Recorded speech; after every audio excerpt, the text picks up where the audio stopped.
Hello everyone! Again, thank you for watching in my YouTube channel. My name is Brindis. Today guys, I am going to show you where we are headed. As you can see, we are driving in a very narrow road. This way is very long drive. So, in this video, I am not the one who is driving. So as you can see, the road is so narrow and rocky and very extreme. But guys, guess where I am going? I am going to bring you to another adventures. A place where a massive waterfalls in Iceland.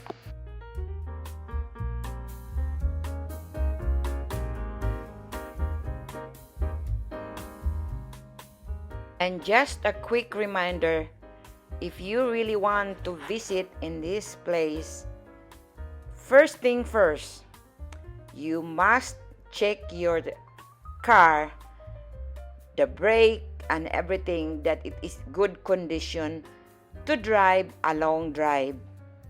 Because this place, guys, is around 5 hours drive away from the city of Reykjavik. So it is very important that you check your car, everything is in good condition, the brakes and so on. And most especially, to drive in this area, you must be a good driver because the road is so narrow. It is very dangerous if you don't know the place. And make sure you have a good shoes to wear, because when you climb all the way up to the waterfalls, it is very hilly.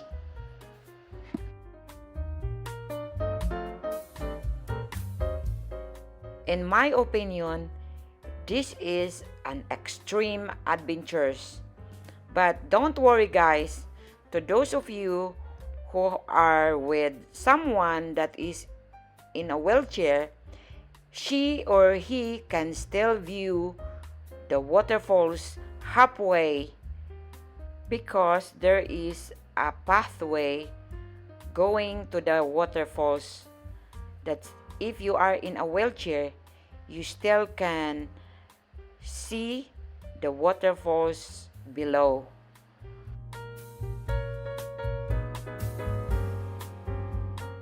So if you want to travel in Iceland, book your hotel before your trip to this area, because the waterfalls is around 40 minutes from a guest house or a hotel. So make sure you book earlier so you can get a reservation, because it's always fully booked.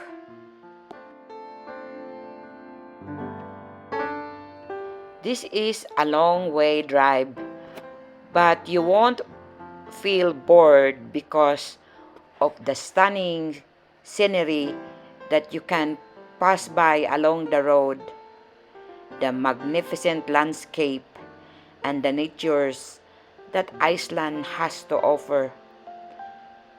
And one more thing, guy, you don't have to worry about your safety because Iceland is a safe country. You can drive even in the middle of the night.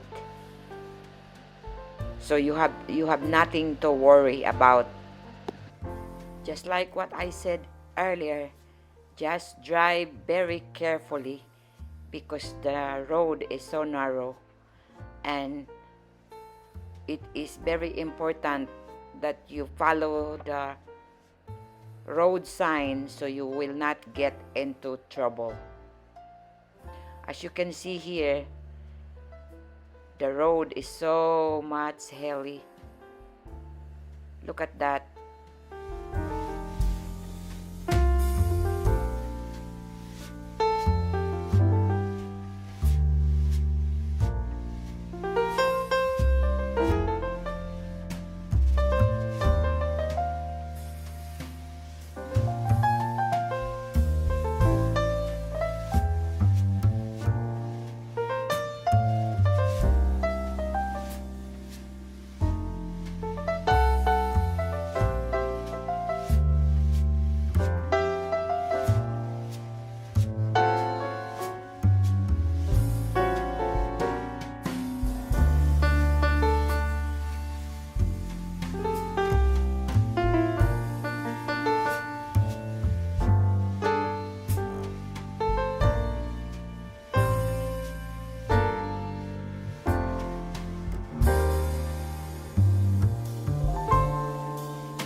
there are so many zigzag road, guys. So make sure you drive safely so you will be able to come back where you came from and enjoy the ride and the scenery in Iceland.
Hi guys, good morning. It's 1 a.m. right now and we are here in the camping site. Look guys.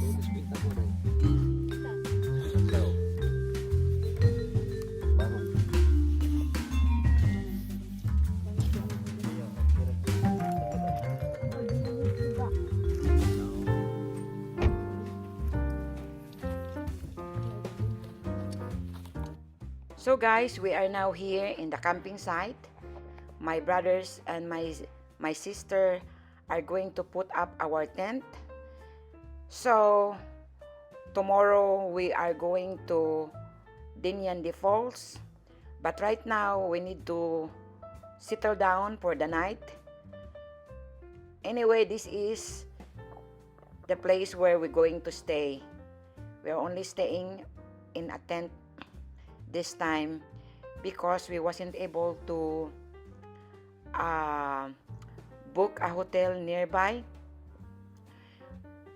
All hotels here are fully booked, so we are going to use our tent.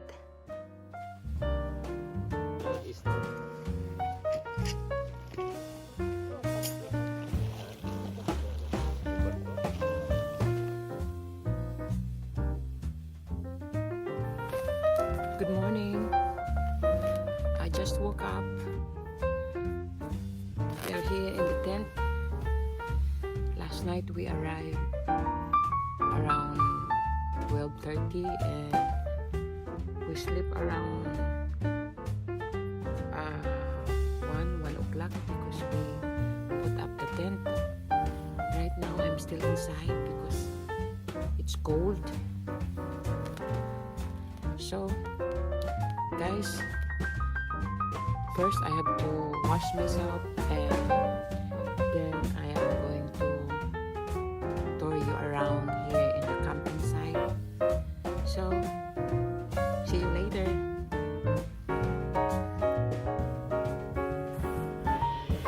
Guys, I finished to take a shower. Now I'm going to show you around. This is where we sleep last night. This is my brother's tent. And then this is our tent. My sister and my niece sleep here last night. It was around 6 degrees Celsius last night. It was a little bit cold, but anyway, it's bearable. So yes, now see, look around. This is a camping site here. There, other people brought caravan. Wait, I'm going to show you. So here guys, you can cook if you have something for barbecue. You can also like grill. See, my two brothers are cooking for breakfast. And right now what are you cooking? Rice. Okay, they're cooking rice. And They're going to grill. we're ready for the Grill or barbecue. barbecue. So guys, look around. This is so convenient here. This area here is for everybody who wants to grill or barbecue their meat. Like what we are doing right now, my brother is preparing so they can grill their lamb chop and pork chop. And here is the rice. It's almost cooked, and this is for breakfast. So here is Dan Rose Mix TV. He's the one who drove us here last night because I don't trust myself to drive in my own car because of the narrow road. So later today, after breakfast, we are going to the waterfalls. So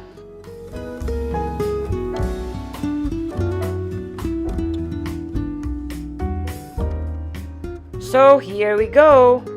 We are now on our way to the waterfalls. Everybody is so excited.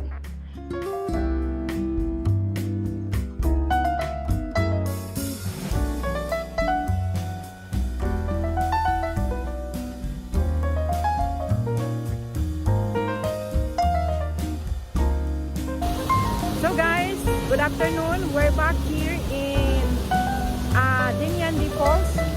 So guys, this is the waterfalls. It's called Waterfalls. Look at that. So beautiful. We were here last night, but it was so dark, so that's why we go camping. And so let's go to the biggest one. The highlight of the waterfalls. Come.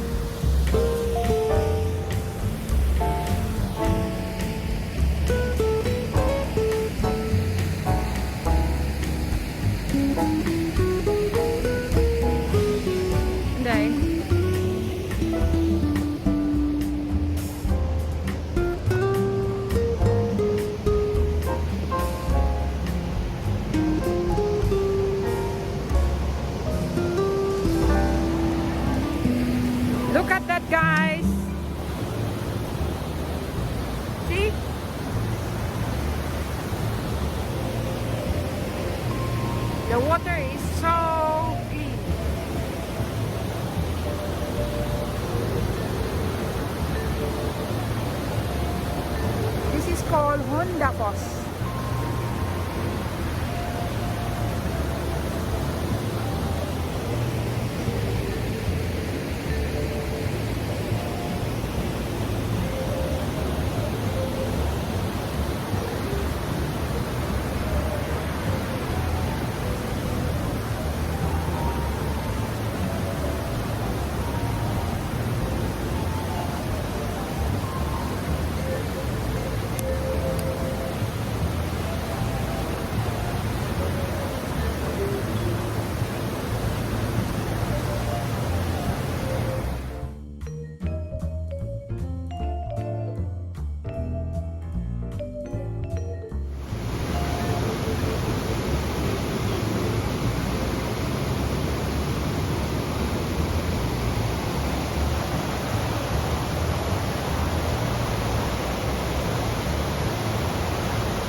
Oh.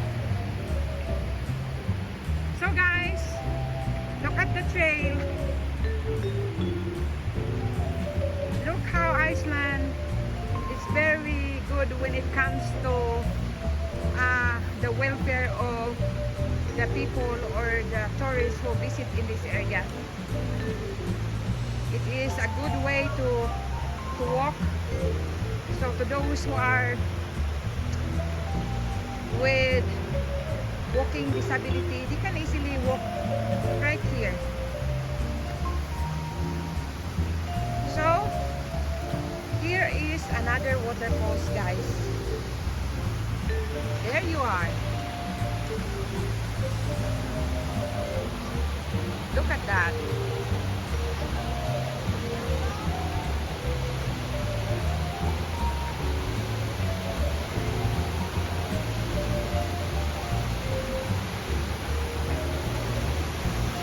Look at that, guys. Isn't that gorgeous?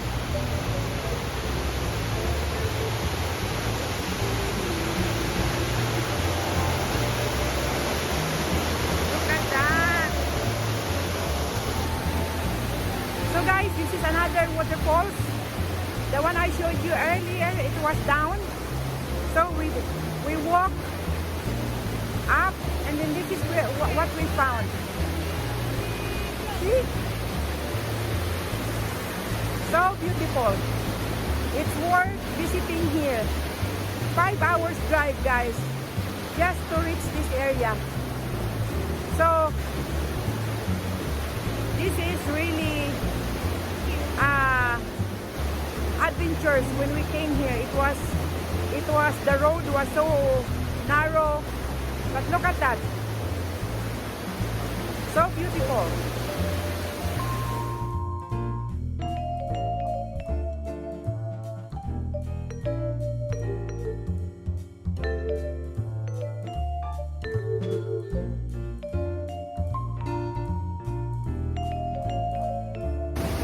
Guys, here is another one waterfall. Look at that. The jewels of Iceland.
So this is it, guys.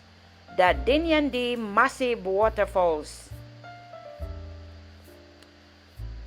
Thank you so much for watching, and to all my subscribers, thank you for your support. And to those of you who hasn't subscribed yet, please subscribe in my YouTube channel and click the notification bell below so you will be able to watch my upcoming video. And please continue watching my channel so that my channel will grow and I will be able to travel more and share with you guys all the beautiful places that I am going to. Thank you so much for watching, and please stay safe, everyone. And if you come this far, please like, share, comment, because I want to hear from you guys. Please stay safe, everyone, and God bless. Bye.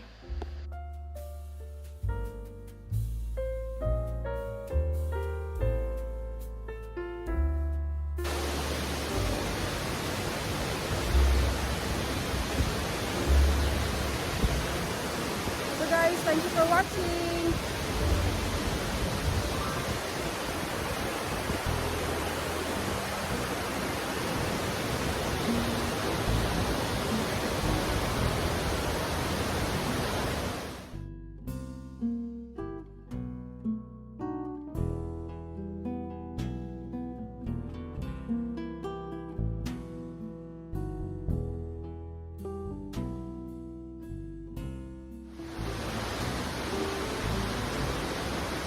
Thank you guys for watching. Please don't forget to subscribe in my YouTube channel and click the notification bell below so you will be able to watch my upcoming video. So this is it, Dinyandi Falls. Bye! I hope they can make it. We have to be very careful, guys, because the trail is so rocky and we might step some rocks that is not stable, so that's why we have to just take one step at a time.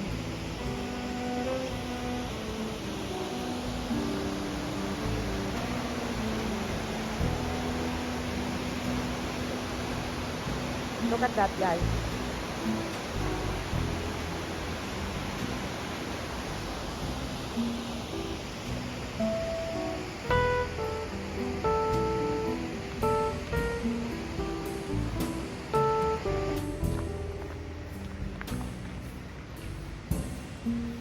So this is what we did just to be able to visit in this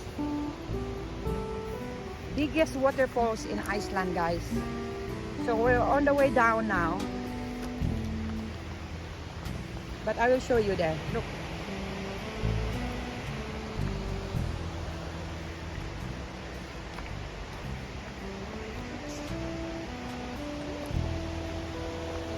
Look at that, guys, below. Look.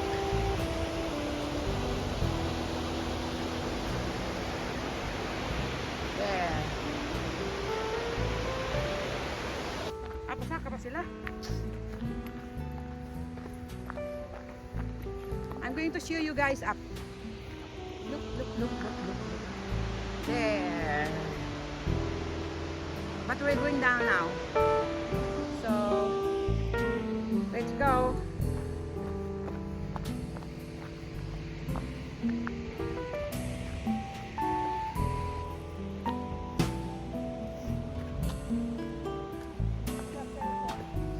So I already said earlier, but probably you did not hear it, guys, because of the sound of the water.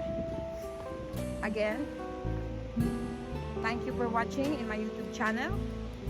And to all my subscribers out there, I hope you guys enjoy this video. And if you haven't subscribed yet, please do subscribe.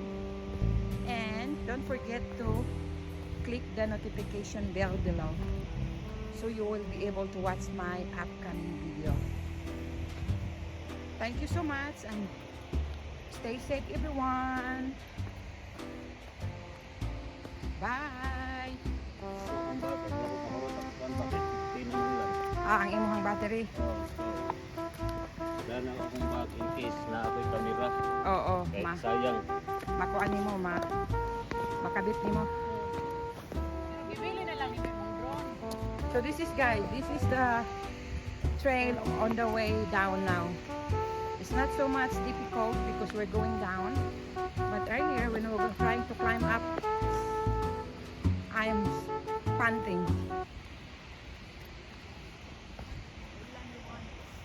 Yeah.